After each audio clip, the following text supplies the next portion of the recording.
Sir, ഒരു സർക്കാരിനെ ബാധിക്കുന്ന പൊതുജനങ്ങളെ ബാധിക്കുന്ന സർക്കാർ വഴി പൊതുജനങ്ങളെ ബാധിക്കുന്ന നിരവധി വിഷയങ്ങൾ നമ്മുടെ മുന്നിലുണ്ട്. അതിൽ സാമൂഹ്യ സുരക്ഷാ പെൻഷൻ മുതൽ ഈ പറയുന്ന ആശാവർക്കർമാരുടെ വേതനം ഓണറേറിയം കൂട്ടിക്കൊടുക്കണമെന്ന വിഷയം വരെയുണ്ട്. ഇനി ഈ വരാൻ പോകുന്ന നിലമ്പൂർ ഇലക്ഷനിൽ ഇപ്പോൾ മാധ്യമങ്ങളെല്ലാം ചർച്ചയാക്കാൻ പോകുന്നത് CPM പൊളിറ്റിക്സും കോൺഗ്രസ് പൊളിറ്റിക്സും തമ്മിലുള്ള പൊളിറ്റിക്സിനെ കുറിച്ച് മാത്രമാണ്. ഇന്നലെ വരെ കണ്ട ചാനലുകളിലൊക്കെ ഡിബേറ്റ് സർക്കാരിനെതിരെയുള്ള വിമർശനം, മെയിനായിട്ട് ഒത്തിരി കാര്യങ്ങൾ. ആശാവർക്കർമാരെ സമരം 100 ദിവസം വരെ കഴിഞ്ഞു. സർ, നമ്മുടെ ചോദ്യം ഇത്രയേ ഉള്ളൂ.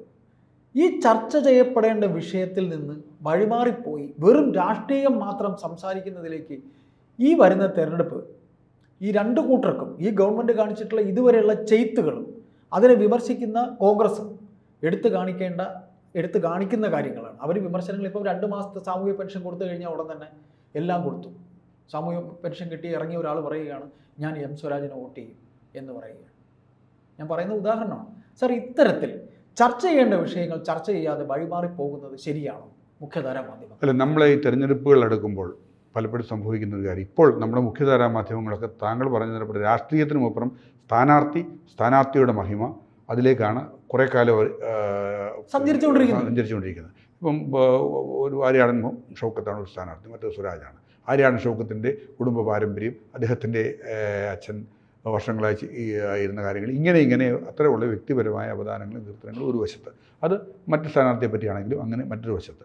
ഇങ്ങനെ ആണ് ഈ മാധ്യമങ്ങളെ സംബന്ധിച്ചിടത്തോളം, മുഖ്യധാരാ മാധ്യമങ്ങളെ സംബന്ധിച്ചിടത്തോളം അവർ പലപ്പോഴും ചെയ്യുന്ന കാര്യങ്ങൾ ഇങ്ങനെയാണ് നമ്മൾ കണ്ടുവരുന്നത്. ഇവിടെ ജനകീയ പ്രശ്നങ്ങൾ ഉന്നയിക്കുന്നതിലും ജനകീയ പ്രശ്നങ്ങൾ ജനങ്ങളുടെ ശ്രദ്ധയിൽ കൊണ്ടുവരുന്നതിനും ഒരു ഉപതെരഞ്ഞെടുപ്പാണെങ്കിൽ പോലും സഹായകരമാകുന്നെങ്കിൽ അതൊരു വലിയ കാര്യമാണ്. ശരിയാണ്, നമ്മൾ ഈ കഴിഞ്ഞ സർക്കാർ ആവിഷ്കരിക്കുന്ന പദ്ധതികളുണ്ട്. സർക്കാർ വികസന നേട്ടത്തെ പറ്റിയാണ് പറയുന്നത്. നമ്മൾ ഈ സർക്കാർ ഉന്നയിക്കാൻ ഉദ്ദേശിക്കുന്ന പ്രധാനപ്പെട്ട വിഷയവും വികസന നേട്ടം എന്നാണെന്നാണ് പറയുന്നത്. പക്ഷേ നമ്മളിവിടെ ഈ ചോദ്യത്തിൻ്റെ ഒരു കാതലായി എനിക്ക് തോന്നുന്നത് ആവിഷ്കരിക്കുന്ന ഒരുപാട് പദ്ധതികളുണ്ട്. ഈ പദ്ധതികൾ പ്രയോജനകരമായ വിധത്തിൽ, വേണ്ട വിധത്തിൽ ജനങ്ങളിലേക്ക് എത്തുന്നില്ല എന്നൊരു പ്രധാനപ്പെട്ട കാര്യം. പിന്നെ അതോടൊപ്പം തന്നെ ഈ പല പദ്ധതികളും കൊട്ടിഘോഷിച്ച് തുടങ്ങുന്ന പല പദ്ധതികളും നിന്നുപോകുന്ന അവസ്ഥ. ഏറ്റവും പ്രധാനപ്പെട്ട ഒരു ഉദാഹരണമാണ് നമ്മൾ ഈ കുടുംബശ്രീ മീൽസ്, ഭക്ഷണം 25 രൂപയ്ക്കും 30 രൂപയ്ക്കും ഭക്ഷണം കൊടുക്കുന്നത്. എത്രയോ അത് ആലപ്പുഴയിൽ ആരംഭിച്ചു. തോമസ് ഐസക് അവിടെ കയറിയിരുന്നത് ഉദ്ഘാടനം ചെയ്യുകയും അവിടെ ഇരുന്ന് അദ്ദേഹം പോകുന്ന വഴിക്കൊക്കെ അവിടെ ഭക്ഷണം കഴിക്കുന്നതൊക്കെ നമ്മൾ കണ്ടു. ഇന്ന് എവിടെയെങ്കിലും അത് കാണുന്നുണ്ടോ, നടക്കുന്നുണ്ടോ? വലിയ കൂട്ടിഘോഷിച്ച് വളരെ ഗംഭീരമായി നടപ്പാക്കാൻ ശ്രമിച്ച ഒരു പദ്ധതിയാണ്.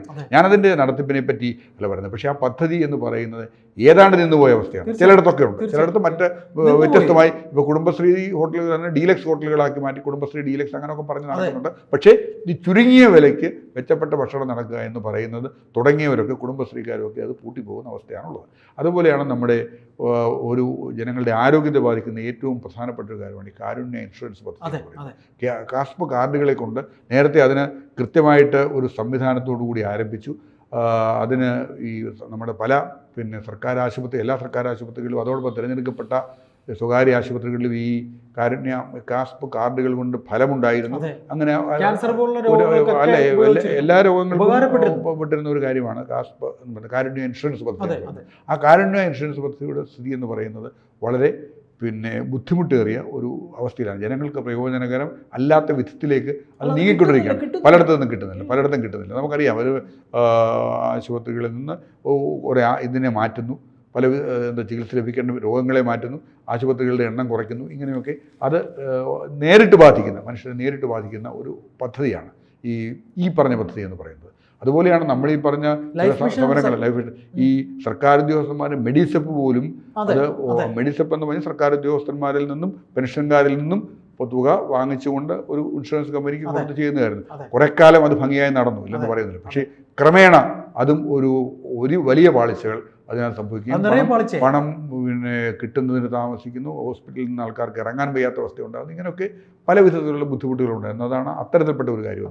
ഞാൻ പറഞ്ഞത് അതെ, ലൈഫ് മിഷൻ അനുസരിച്ച് ലൈഫ് മിഷൻ പദ്ധതി പ്രകാരം വെച്ച വീടുകളുടെ അപാകത നമ്മൾ ഈ പലയിടത്തും വലിയ പ്രശ്നമാണ്. അത് നടപ്പാക്കുന്നു എന്നുള്ളത് അല്ലാതെ ലൈഫ് മിഷൻ വഴി ലഭിച്ച വീടുകൾ, ഫ്ലാറ്റുകൾ ചോർന്നൊലിക്കുന്ന ഈ ഗംഭീര മഴയോടുകൂടി ആയതോടുകൂടി ചോർന്നൊലിക്കുന്ന ഒരുപാട് സ്ഥലങ്ങൾ നമ്മൾ കാണുന്നുണ്ട്. കാണുന്നുണ്ട്. അതുപോലെ തന്നെ സർക്കാർ ചില സമരങ്ങളോടൊക്കെ എടുക്കുന്ന സമീപനം, ഇപ്പോൾ തന്നെ ആശാവർക്കർമാരുടെ സമരം, അതിനെപ്പറ്റി നമ്മൾ 100-110 ദിവസത്തോളം ആകുന്നു അവർ ഇത്രയും അവർ ഉന്നയിക്കുന്നു. അവർ ആ ഉന്നയിക്കുന്ന വിഷയത്തോട് പോസിറ്റീവായ ഒരു പ്രതികരണം, അതൊരു ആ സമരത്തെ അവഗണിക്കുന്നു എന്ന് പറയുന്നത് അതിൻ്റെതായ കാരണങ്ങളുണ്ട് കൃത്യമായിട്ടും. അത് ഈ ആശാവർക്കർമാരുടെ സംസ്ഥാന തലത്തിലുള്ള ഒരു ഭരണ അനുകൂല യൂണിയനെ പൊളിക്കാൻ വേണ്ടിയാണ് ഇത് നടത്തുന്നതെന്നൊക്കെ പറഞ്ഞത് വിജയിക്കരുതെന്ന് അവർക്ക് തന്നെ താല്പര്യമുള്ള ഒരു അവസ്ഥയാണ്. വിജയിക്കുക എന്ന് പറഞ്ഞാൽ എന്തെങ്കിലും നേട്ടം ഈ സമരം കൊണ്ട് ഉണ്ടാക്കിയാൽ എന്ന് പറയുന്ന ഒരു സംഘടനയാണ് ഇത് ഏറ്റെടുത്ത് പറഞ്ഞുകൊണ്ടാണ് ഇവർ ആദ്യം തള്ളുന്നത്. അപ്പോൾ അങ്ങനെ ഒരു പുതിയ യൂണിയൻ ഇവിടെ വരികയും ഇങ്ങനെ ഒക്കെ ചെയ്തു കഴിഞ്ഞാൽ, അല്ലെങ്കിൽ ഈ വിഷയം ഇത്രയും നാളത്തെ ഒരു സമരം നടത്തി നേട്ടം ഉണ്ടായിക്കഴിഞ്ഞാൽ അത് നിലനിൽക്കുന്ന യൂണിയന് ദോഷപരമായി വരുമെന്നൊക്കെയുള്ള തോന്നലിൻ്റെ അല്ല ഞാൻ പറഞ്ഞത്. അങ്ങനെയാണ് ഇത് തീർപ്പുണ്ടാകാതെ പോയത്. അതിലാദ്യം ചർച്ചയില്ലെന്നും ഇനി അക്കാര്യത്തിലൊന്നും ചെയ്യുന്നില്ലെന്നും സമരം ഇപ്പോഴും കൂടുതൽ ആവേശത്തോടെന്ന് പറയുമ്പോൾ പങ്കെടുക്കുന്നവരുടെ കാര്യമാണ് ഞാൻ പറഞ്ഞത്. മൊത്തത്തിൽ അതൊരു മനുഷ്യൻ്റെ മനസ്സാക്ഷിയോടുള്ള ചോദ്യചിഹ്നമായിട്ട് ആ സമരം വലുതാകുന്നുണ്ട് ആ അർത്ഥത്തിൽ. പിന്നെ നമ്മൾ ഈ മാധ്യമങ്ങളും ദൃശ്യമാധ്യമങ്ങളും ഒക്കെ അത് കുറേ കാലം അത് ഘോഷിക്കുന്നു, അവരടുത്ത വിഷയത്തിലേക്ക് പോകുന്നു. അങ്ങനെയുണ്ട്, അങ്ങനെ നിൽക്കുന്നത്. അപ്പം അങ്ങനെ പരിഹസിക്കപ്പെടുന്നുണ്ട്. വേണ്ടത്ര പബ്ലിസിറ്റി കിട്ടിയല്ലോ. ഇനിയിപ്പം മുഖ്യമന്ത്രി അത് കൃത്യമായ നിലപാട് പറഞ്ഞിട്ടുണ്ട്. ഇനി ചർച്ച ചെയ്യുന്നില്ല, ഇനി ചർച്ച ചെയ്യുന്നില്ല ആ വിഷയം എന്ന് പറഞ്ഞ് അവസാനിപ്പിച്ചു കഴിഞ്ഞു. ഭരണത്തെ സംബന്ധിച്ചിടത്തോളം ആ സമരം അവസാനിപ്പിച്ചു കഴിഞ്ഞു. അവരാ സമരം ശരിയാണ്. ഇതൊക്കെ ഇടതുപക്ഷ സമീപനം എന്ന് പറയുന്നത് അതിനെപ്പറ്റിയൊക്കെ ഒരുപാട് നമ്മൾ വേറെ ചർച്ച ചെയ്യേണ്ട ഒരുപാട് കാര്യങ്ങളുണ്ട്. അതൊന്നും അല്ലല്ലോ ഇപ്പോൾ. അങ്ങനെ ഞാൻ ചോദിക്കുന്ന, ഒരു തെരഞ്ഞെടുപ്പ് വരുമ്പോൾ വെറും രാഷ്ട്രീയം മാത്രം ചർച്ച ചെയ്യാൻ ഈ മുഖ്യധാരാ മാധ്യമങ്ങൾക്ക് കഴിഞ്ഞ ദിവസം എത്ര മണിക്കൂറാണ് അൻവറിന്റെ പിറകെ പോയെന്നറിയാം. അൻവർ തീർച്ചയായിട്ടും അത് തന്നെയാണ് നമ്മൾ ആദ്യം പറഞ്ഞത്. അൻവർ എന്ന് പറയുന്ന അൻവർ എന്ന് പറഞ്ഞ ദിവസവും രാവിലെ അൻവർ നടത്തുന്നത് ഇങ്ങനെ. നമ്മൾ അതാണ് വികസന പ്രവർത്തനങ്ങൾ പറ്റി ഊറ്റമുള്ളൂ. അല്ലെങ്കിൽ വികസന പ്രവർത്തനങ്ങൾ നടത്തിയെന്ന് പറയുമ്പോൾ നടത്തി വരുന്ന ഓരോ പദ്ധതികളും ജനക്ഷേമകരമാണെന്ന് പറഞ്ഞ് നടപ്പാക്കി വന്ന ഓരോ പദ്ധതികളിലെ അപാകതകൾ പരിശോധിക്കപ്പെടുകയും അത് തിരുത്തപ്പെടുകയും വേണം. അങ്ങനെ ചെയ്തില്ലെന്നുണ്ടെങ്കിൽ പിന്നെ നമ്മൾ വികസനം എന്ന് പറയുന്നതിൽ അർത്ഥമില്ല. വികസനം എന്ന് പറയുന്നത് കേവലമായ റോഡും അല്ലെങ്കിൽ കെട്ടിടങ്ങളും മാത്രമല്ല.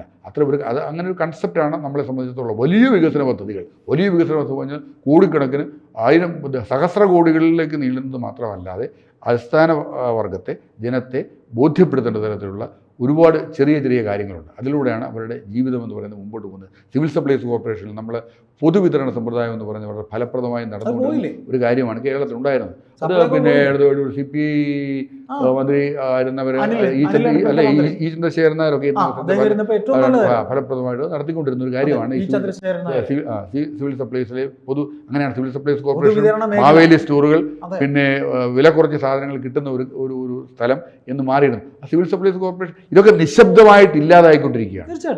ഇല്ലാതായിക്കൊണ്ടിരിക്കുന്നത് പറഞ്ഞാൽ സിവിൽ സപ്ലൈസ് കോർപ്പറേഷനിൽ നിന്ന് നമുക്ക് ഇപ്പോൾ ഈ സബ്സിഡി ഇനത്തിൽ സാധനങ്ങൾ കൊടുത്തിരുന്നു. ഈ സബ്സിഡിയുടെ സാധനങ്ങളുടെ വില ഈ ഭരണകൂടം പറഞ്ഞ ഒരു കാര്യമുണ്ട്, ഈ ഭരണം ഇറങ്ങുന്നത് വരെ വില കൂട്ടുകയില്ല. സിവിൽ സപ്ലൈസ് കോർപ്പറേഷനിൽ വില കൂട്ടുകയില്ല, സബ്സിഡി സാധനങ്ങൾക്ക് വില കൂട്ടുകയെന്നുണ്ട്. ഇപ്പോൾ ഞാൻ ഈ സിവിൽ സപ്ലൈസിൽ നിന്ന് വർഷങ്ങളായി സാധനം വാങ്ങിച്ചുകൊണ്ടിരുന്ന ഒരാളാണ്, 10-20 വർഷങ്ങളായിട്ട്. വളരെ കൃത്യമായിട്ട് അറിയാവുന്ന ഒരു കാര്യം എന്ന നിലയിലാണ് അതിനെപ്പറ്റി പറഞ്ഞത്. എന്നിട്ട് അത് ഇല്ലായ്മയായി കഴിഞ്ഞിരിക്കുന്നു സിവിൽ സപ്ലൈസ് കോർപ്പറേഷൻ എന്ന് പറയുന്നത്. ഞാൻ പറഞ്ഞു വന്നത് ഇങ്ങനെ ഒരു നിര കാര്യങ്ങൾ ഈ രാജ്യത്തുണ്ട്. ഇതൊന്നും ശ്രദ്ധിക്കാതെ അത് നമ്മളെ പ്രധാനമായിട്ടും നമ്മുടെ മുഖ്യധാരാ മാധ്യമങ്ങൾ അടക്കം കുറ്റക്കാരാണ്. അവർ ശ്രദ്ധിക്കേണ്ട ഒരു കാര്യമെന്ന് പറയുന്നത് ഈ നടപ്പാക്കാൻ വികസനം എന്ന് പറയുന്നത് ഇത്തരത്തിൽപ്പെട്ട വികസനങ്ങൾ മാത്രമല്ലെന്നും അതിനപ്പുറം ജനങ്ങളെ നേരിട്ട് ബാധിക്കുന്ന കുറേയേറെ പ്രശ്നങ്ങളുണ്ടെന്നും അതിന് പ്രൊമിനൻസ് നൽകി തെരഞ്ഞെടുപ്പിനെ പൊതുജനങ്ങളെ ബോധവൽക്കരിക്കുകയും അറിയിക്കുകയും ചെയ്യണമെന്നുള്ളൊരു ചുമതല അവർക്കുണ്ട് എന്നുള്ളത്. അത് ചെയ്യാതിരുന്നു കഴിഞ്ഞാൽ ഈ വികസനം എന്ന വാക്ക് തന്നെ അപ്രസക്തമാണ്. അല്ല, സാർ പറഞ്ഞ പോലെ തന്നെ ഇപ്പോൾ ഈ തെരഞ്ഞെടുപ്പ് നടക്കുന്നു, അവിടെ പ്രതിപക്ഷ നേതാവുമുണ്ട്, മുഖ്യമന്ത്രിയുമുണ്ട്. ഇവർക്ക് കഴിവുണ്ടെന്ന് നോക്കട്ടെ. പ്രതിപക്ഷ നേതാവ് എത്രത്തോളം കാര്യങ്ങൾ പറയുമെന്ന് നമുക്ക് കാത്തിരുന്ന് കാണാം. മുഖ്യമന്ത്രി എന്ത് മറുപടി നൽകുമെന്നും കാണാം.